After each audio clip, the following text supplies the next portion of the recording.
but ultimately it's his settings. It's his attitude towards the life he's living. It can either be an adventure or it can be a grueling uh, experience that has no meaning to it. You just can't see the meaning. You can't join up the dots. It seems so, Yeah. meaningless and all the rest of it. So it's again, this is what basically divides people. So it's not about, a stance where, oh yeah, I'm advocating devil worship, or I'm advocating that you forget what you're doing over here and move over there. No, it means that you now look at all the things in your life, your relationships, your studies, everything about yourself. But you look at it with that other principle in mind. Like, what has this got to do with me? Is this eroding my sense of selfhood, or is it emboldening my sense of selfhood? This is more what it's about. It's interesting you speak of the murder of the soul, the murder of the individual's soul, the actual individual doing that. And I believe that for me, evil is not an abstract term. It does exist, but it's how we choose to access the good or the evil, and our energy levels as a result of whether we choose to go one way or the other.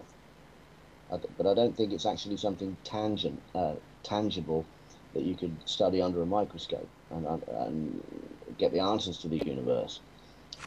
But, as you say, religion has played a big part in that being co-opted. But the Bible, for example, how much of the Bible do you think has been manipulated as a control mechanism for the masses? Well, a lot. That's actually a study. I've got many writings on that. The Bible has extremely beautiful parts. It has obviously got many parts that were taken from earlier traditions. That is a separate study. The book of Ecclesiastes, for instance, the Songs of Solomon, even aspects of the book of Matthew are tremendously mystical and beautiful and real, and it's all about morality, about a man. Of course, that actually does ultimately come out of the Judaic tradition or Jewish tradition, in which they're very conscious of the fact that you must do good deeds in this life. You can't be believing in any pagan saviors. You can't be believing in any supernatural Christ figures. It's absolutely about your work in this world to try and better yourself and live according to very strict rules of engagement, to do the most good that you possibly can in this life, and so forth and so on. And that again got skewed as soon as the Christian, the more St. Paul, the Pauline version came along, in which, oh, well, it doesn't really matter. You'll always have a chance to get your sins forgiven and go on from there. Yeah. Right. Uh, but this thing that you were talking about evil, evil is, or excuse me, when you talked about the murder of the self, Yeah. to clarify that is that it follows that outward movement. It comes at the end of the road of extroversion as you move, as you're forced or you willingly move further and further out into the world, and you distance yourself from that sense of authentic selfhood. Obviously, the scale of anxiety will rise because it's what you're doing is completely unnatural, and so the other self, the unconscious self, will be screaming inside of you. Then we have a whole phenomenon of pacifying that with all the various distractions of the world. When that anxiety starts to rise, we actually become more extrovert, not less.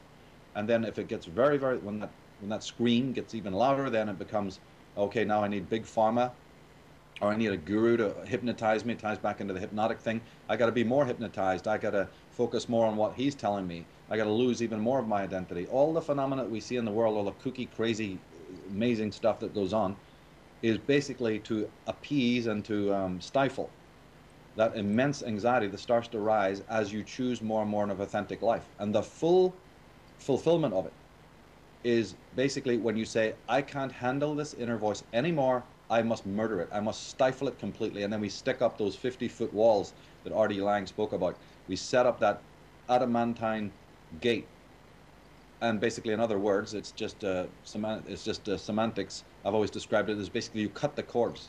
You can't exist without voice anymore, so you cut it. And this has happened right across the world, especially in post-industrial times. Most human beings walking around have no sense of self anymore. They've murdered their soul. They've cut it off, and they've buried it. And then they live. Some people would say then it becomes an ego life. Even that is not 100% accurate, because the ego is actually quite an amazing thing. But what they do have is they have what might be more technically described as malignant narcissism. They're completely extrovert. They have no sense of self. They have no inwardness whatsoever, and they're just existing on the battery of the world. It's the buzz of the world. It's the things of the world. It's the stimuli of the world on a daily basis. Do you think that's why the sorry? Do you think that's why the elite speak of us as the Walking Dead? Yeah. Oh, believe me, they have it on their charts. They have it like a little meter, and they know how much this is happening, and they create very brilliantly designed programs, television shows, sitcoms, and even movies to refer to this. You have other people working in the media who are desperately trying to change this situation, of course, but the general nonsense that comes out of Madison Avenue and Hollywood, which is then spread throughout the world like an infection. All the advertisements, I've gone to this so deeply. I mean, that this is all what it's about, is again to erode your sense of selfhood. One of the best ways to do this, of course, just to make one anecdote about it, is to create all these models, good looking, taller, smarter, cuter, I don't know what. And then this happens where the mass person, especially the younger generation, start identifying with these people. And that identification is very healthy on a small level. We all have it, and it's perfectly natural. But if it's taken to extremes, then that's another way to lure the person out of their own sense of selfhood and right into this other simulacra of existence, which is now happening ubiquitously. So the way that the system was set up, we know that Hollywood, for example, the wood of the holly, it's a cultivated wood for the wands and everything that the wizards used to have, or witches. We know that Hollywood was set up for that very purpose. But I'm not sure there are too many people in the mainstream media trying to change the situation. There's hope for the internet if we're allowed, if Obama doesn't switch his kill switch on. There's hope for the internet that if people must be subjected to media, at least it could be, something a bit less unhealthy, Yes, exactly. And of course, one would always want people to just, again, get out of fear and go and do it on their own. The internet provides a platform for that, in which people, if they've got a brain, they can go and tell people the story of their lives, and create more and just be free about it, and go and try to expose a lot of these corruptions in their local neighborhood, because we're in that age right now. I know people want to hurry and people want it to be quick and get it all over with, but it's not going to happen, because it's the real roots of tyranny, as I've always pointed out, are seated within. It's no good standing at the top of your own pyramid as a sort of a mini tyrant and screaming down the mega tyrants. We have to look at the whole dynamic of tyranny, what it is in every shape and form, not just the branches and the fruits and the leaves, but the root of it.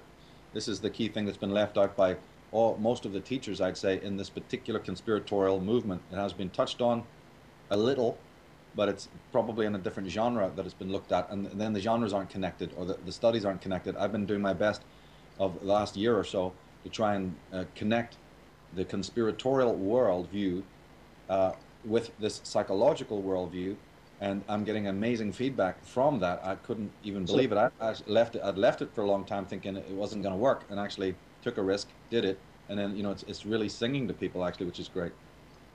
Getting back to some of the work you've done on mind control, it's immense and vast subject, and you've covered it very, very clearly and distinctly. You've made an excellent series, Architects of Control. One of my friends is watching it for the first time. She's very impressed. But I often hear that, Duncan O'Finian, for example, you may have heard of him. He was subjected to MK Ultra, mind control, brain implant, in order to be an ultimate warrior, care of the CIA. He was on here about 3 weeks ago. Vince was interviewing him. The podcasts are available on our site for people to listen to, listen back to them. But Duncan O'Finian, the ultimate warrior of the CIA, he makes the point, and this is the question that I've really been looking forward to asking you. He makes the point that his handlers specifically chose American Indian people and people of Celtic origin for their genetic memory, for their esoteric psychic abilities. You mentioned yourself that the agenda has commonly been to exterminate indigenous peoples, as they have strong connections to the environment. I'm given to understand that Aborigines know if a family member is sick, even though they're like many miles away. Can you see why the origins of the Celts and the American Indian people may be more in tune with their natural abilities, why they would choose to use them more?